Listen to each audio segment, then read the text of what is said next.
Delivery services, this is something that's been getting fought on the state level. Originally, the law said that delivery services could only deliver product into cities that had or that allowed for access or for sale to take place. There was a couple lawsuits that took place recently, or changes made at the state level, that basically said any delivery service can deliver into any jurisdiction or city or county in California.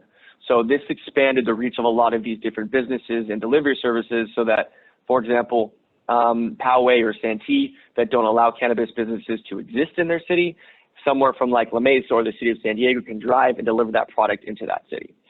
So for those of you who might not live in any of the cities listed here that allow for cannabis businesses, the only way that you're going to be able to get it is to go to one of these facilities in another city or have it delivered to you. Some of the biggest issues that we're facing right now, and this is why we still have a pretty thriving black market or a lot of illegal activity taking place in the cannabis industry, is the overall taxation of illegal cannabis products. So, the overtaxation, the cannabis products are taxed at 15% right off the top from the state.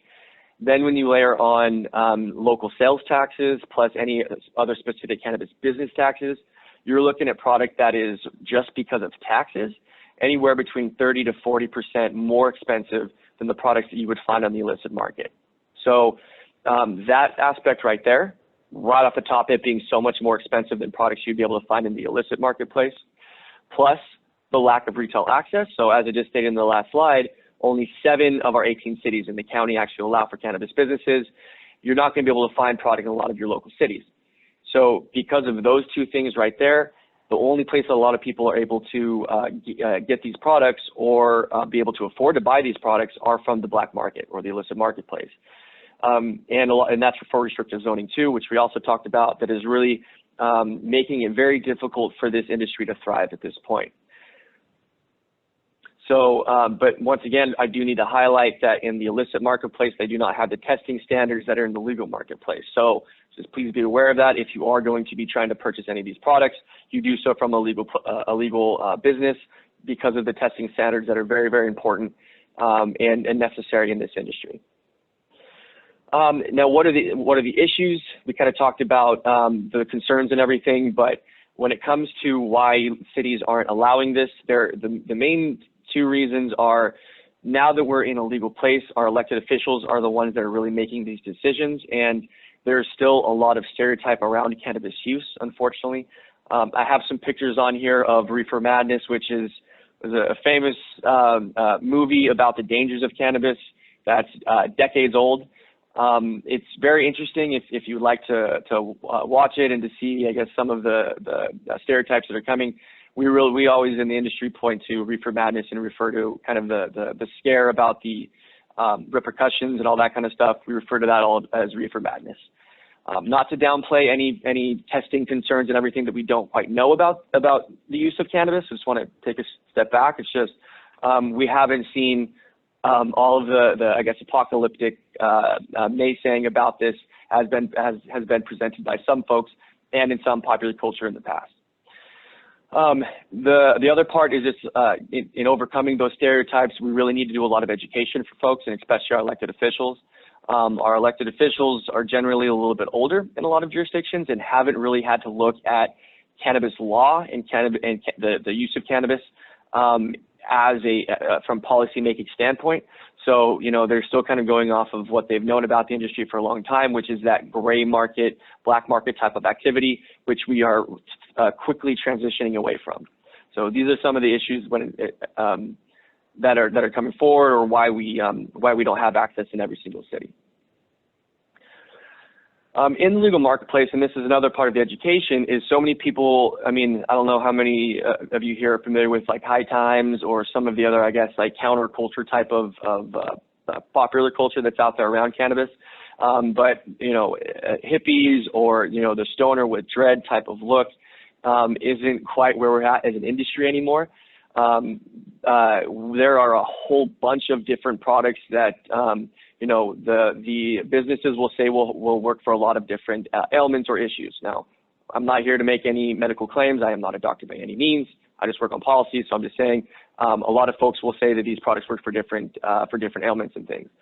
So I just want to talk about just the different types of products that are out there. So the traditional flower, as you would say, that's the natural part of the plant that grows. It's the flowering part. That's what is traditionally put into like a bong or a joint or anything like that and smoked or inhaled.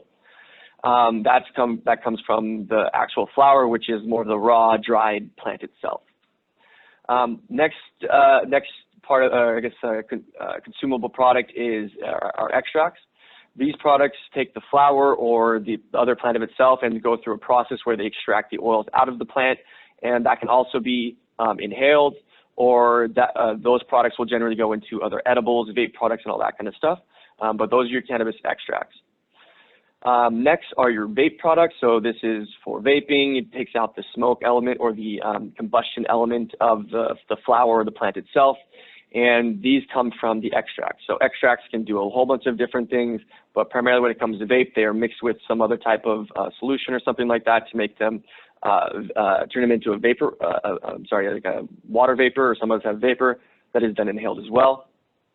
The next part, which especially now that we're in, like a COVID pandemic, which is a respiratory illness, a lot of people in the marketplace are moving towards consumables or ingestibles, which are edibles, drinkables, and tinctures that are still, they're still consumed, but they're digested instead of inhaled. And so these are kind of like your typical brownies or cookies. You can make lollipops. You can make a lot of different stuff with them. Drinkables is one of a new one, and I have some pictures of a few different options there. Tinctures are a little bit more concentrated liquids that will generally be sublingual, under the tongue, that are not necessarily a larger, treat with an edible or a drink or something like that, but it's still just stronger and usually used for other types of purposes. Usually these ones will have a little bit more of like a CBD aspect to them with a lower THC level to deal with a variety of other things. Last one, which is really big, is topicals. As the doctor said, we don't have a lot of studies around this, but it's generally used or thought to be used for pain relief or anti-inflammation. So the THC aspect of it generally deals with a little bit more of the pain management, whereas the CBD will generally deal with more inflammation. So that's another kind of growing part of the cannabis industry is, just something that you can rub on your skin to deal with different things. Now, the other interesting part is how creative people are. So being from the cannabis industry and being in a gray market where you have to be very creative about how you are presenting yourself and the products and everything, there is a very creative aspect or artistic aspect to the cannabis industry. So I just want to show a couple of the products that are out there that I find very fascinating. I'm not sure, what they do or how they work, but, just to provide some fun examples.